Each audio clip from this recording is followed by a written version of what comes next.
Well, in this episode, Ariana finds her voice, and it seems like she's starting to let go some of her emotions. Let's talk about it.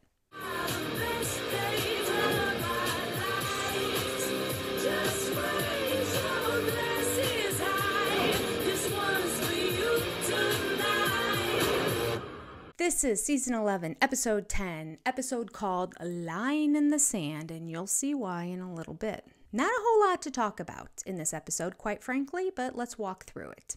We start off with Ali, Lala, and Katie all exercising outside at some park with some person guiding them through the exercises. Ali and Lala seem to be having the time of their lives. Katie seems to be struggling through it. This is not her cup of tea, and she says this. You like it? No. I don't understand all these fitness people that talk about how they're addicted to the endorphins that come with working out. Don't give up on me. It's like they've never drank wine or experienced what real true joy and happiness is. Because this isn't it. Okay. I like Katie. And just like that, she switches. I thought that was a funny comment, and it's so true. Never in my life have I ever enjoyed exercising. Right now in my life, I'm exercising a few times a week because my doctor told me to. Not because I enjoy it. I'm doing it for my health and because I need to. There is nothing fun about it. I don't get it. I wish I was a person who was addicted to exercise. I really do.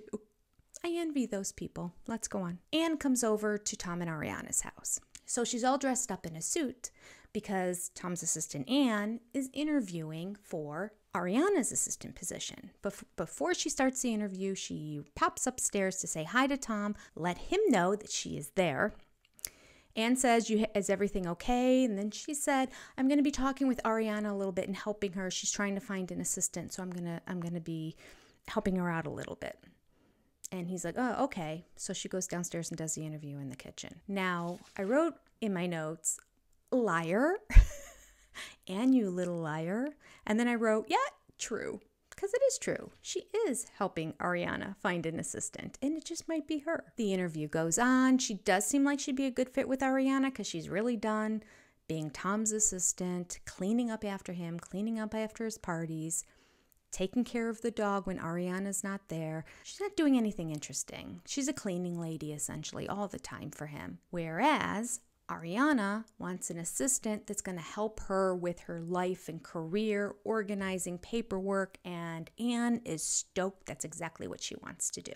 In the end, Ariana said, well, none of this can happen while I'm still living in this house, so it has to be tabled for a while anyway. If indeed I do end up choosing you, it wouldn't be happening for a while because that would be too difficult with the situation we're in right now. So Anne's like, okay, I understand. Now, in the meantime, upstairs, I see Tom Sandoval. They show him like walking down to the bathroom, walking back, kind of over by the railing. But I don't know how editing was.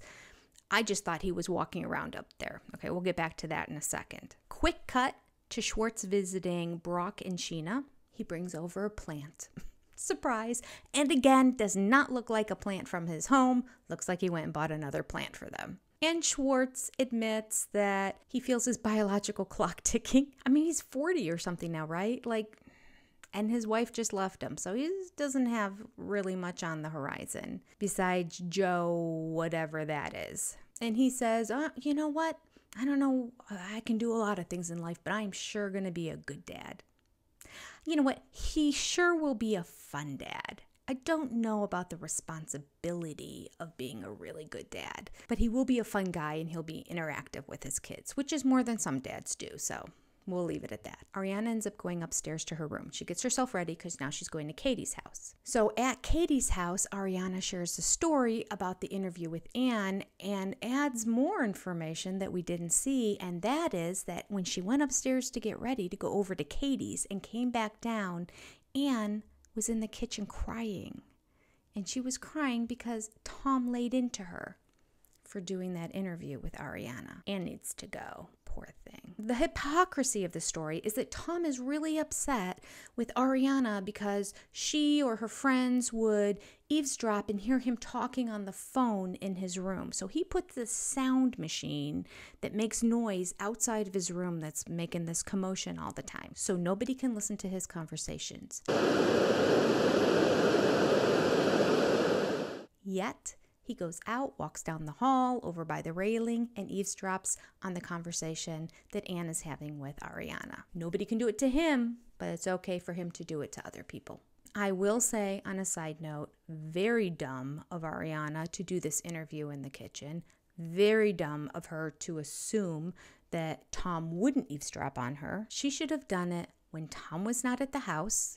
Or better yet, what I probably would have done is do it at a different location. Go to the local library. Go to a coffee shop. Go to Panera. Half the people in Panera are interviewing for things. I don't even know what all the interviews are, but that's what Panera is, the interview location. So it makes me think maybe the producers wanted Tom to overhear this and Ariana went along with it. This whole thing might be contrived. I don't know. Now, because if Anne was crying afterwards and he really yelled at her, then I don't think so. I guess Ariana's just that dumb that she did it right there in the kitchen of her house with Tom in the house. Okay, we cut to Lala's water tasting event. She has a water tasting expert there. They have all these different waters. They're all trying them in wine glasses. People are acting very nice and, oh, that's a good one and everything. And Katie just kind of chuckles through it and is not understanding or agreeing with this whole concept. It tastes like water. Oh, I with it. That's not tap. Like, this is not compared to wine tasting at all. Again, I like Katie here. Second time, same episode. She's a curmudgeon. I get it, like she always is. She is a glass half empty, not glass half full girl. No pun intended. But I did chuckle because I was like, yeah, I would not. That $1,000 bottle of water that he had, where there's only one in the entire United States, I guarantee it would taste the same to me as any discount, generic named bottle of water that you can get off the grocery store shelf. So everybody goes inside the house after the water tasting is done. They order pizza and they're drinking wine. Schwartz is outside by himself. Katie goes out there. One of the most contrived scenes. Like, you know, they're all contrived scenes, but like this was almost uncomfortable for me to watch. Contrived scenes of like, okay, we're going to have Schwartz in the backyard by himself and we're just going to happen to have Katie walk out there and they're going to strike up a conversation about the fact that she slept with his best friend, Max. Go. I'm going to get some water. Hippie, chill.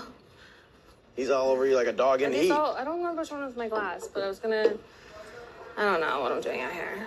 What's going on? Anything you want to talk about? Is there anything you want to talk about?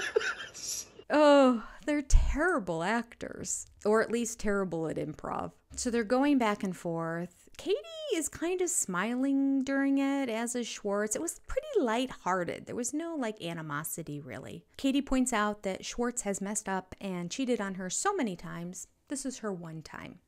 She knows that it was something that was going to bother him. She went on to say, I will not sleep with any more of your friends. And they let bygones be bygones until Schwartz wanted to shake her hand and said, can we have a truce? And then she's like, truce, what am I shaking on? And he's like, going forward. We're just moving forward now and putting it behind. And she starts bringing up stuff from the past again. So from here on out, can we just start fresh and not continually like delve into each other's past? And like I'm not delving into the past. This happens so way too frequently with us. I'm not delving into the past. Okay. Can we be cool? Can we be Yes, friends but again? I'm I'm not not saying we have to be BFFs. But I'm Let's literally go not get delving. dinner. I don't want to get dinner. Not like on a date. I'm just saying let's hang out sometime. I don't want to. No, but I don't want to. Okay, that's fine. That's fine.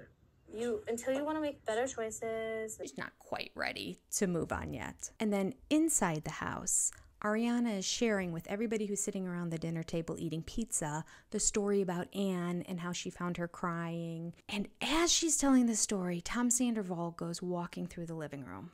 Ariana's continuing the story, and he kind of stops, and she makes a point to reference Tom Sandoval by calling him the dog killer, I think. I don't think she said potential. Brock is confused during this story, and he's like, dog killer? Who's the dog killer? And then Tom Sandoval turns around and he goes, I'm the dog killer, you know, because I made a mistake. It's not my fault, but she thinks I'm a dog killer or an assassin or whatever it was. And that's when the floodgates came out for Ariana. You went into my room with the door closed. Do not ever do that again. If you had to go in my Ariana, room... you haven't emptied the litter box for your cat I in 2 literally years. emptied the litter box when you were out of town maybe like a week ago. No, that's First not of all, true. it is true. That's Should not true. I take pictures now next time? You want to come back at me about the litter box and you almost killed my dog? Do not go in my room. That is the only safe space I have in that home because you wrecked it. She just started letting it fly.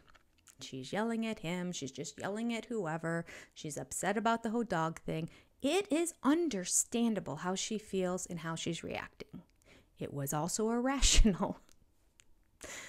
But I think the irrationality is understandable given the circumstance, and this is the first time she has started. Again, it's only a couple months after her 10-year relationship got blown up in front of her face in all of America. So she's just starting to get it out now. So I get it.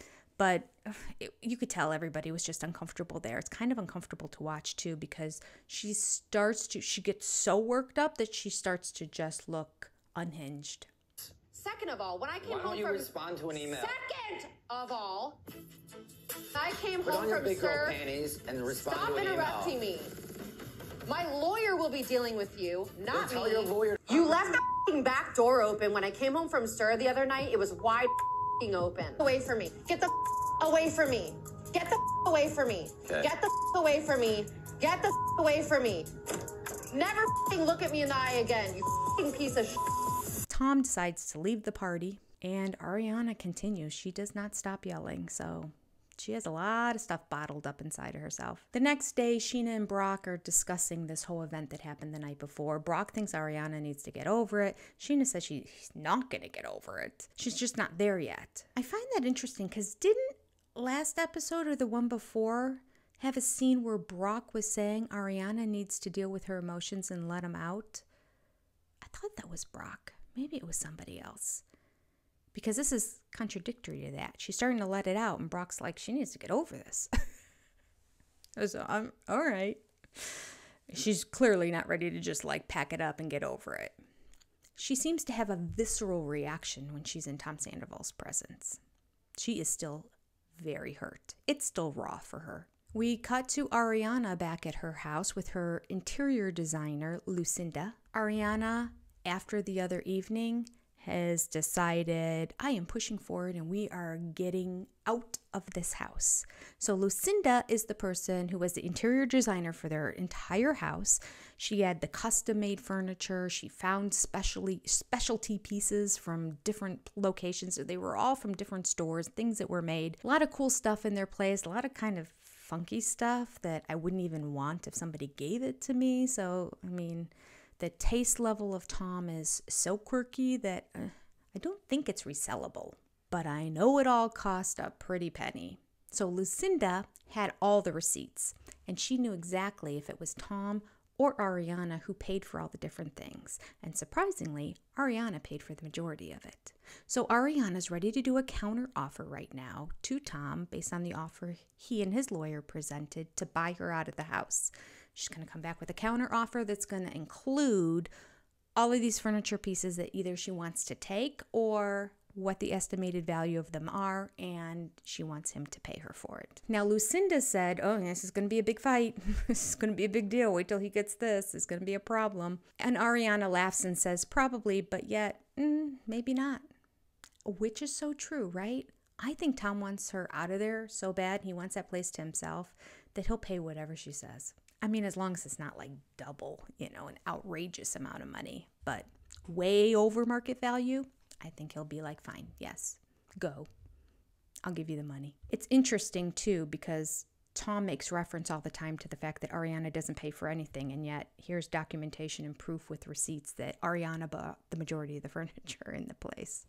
So we get to beach day. They set up 2 big tents, put them next to each other, so it's a big open area underneath. The girls migrate to one side, the guys migrate to the other. James decides to draw a line in the sand, thus the name of the episode, and says, okay, that's Tom's side, that's Ariana's side.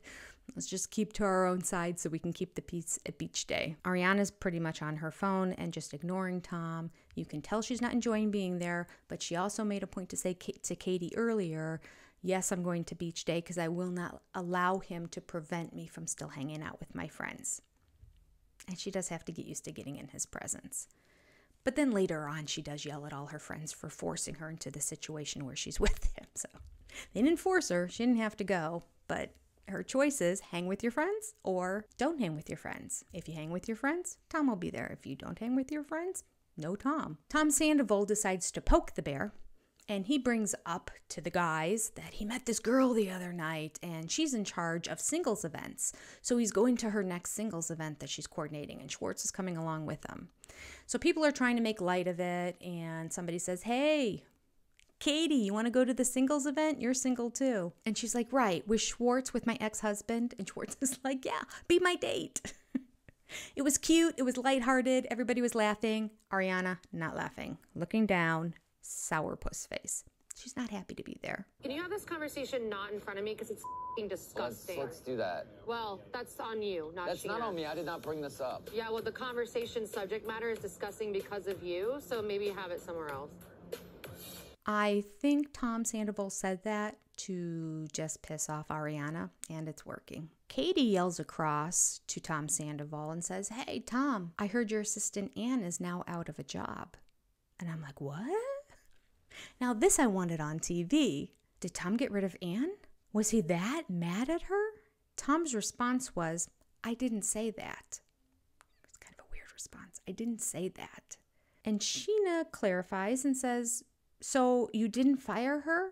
And he says this. I didn't fire her. Interesting. I told her to take, let's take a couple days off. So we have two options here. Either one, he's completely lying and he doesn't want to deal with it with other people there and saying, well, that was a rotten thing for you to do to your assistant. Or two, he's putting his assistant Ann in timeout for being a bad girl, giving her a few days off for doing that interview with Ariana. What a nightmare. What a terrible boss. Eventually, pretty much for the rest of the episode, Ariana just starts to escalate and starts fighting with anyone and everything about anything and everyone. It's just one conversation just rolls over into the next. I'm not saying that Ariana needs to forgive and forget, but I just think maybe it would be better if Ariana released some of this anger. It's just probably consuming a lot of her life. I just feel like if she would be more at peace if she released. It starts off with the cat and the dog. I don't remember who said something about the cat and the dog, but Ariana corrected, I believe, James, saying, it's my cat and dog.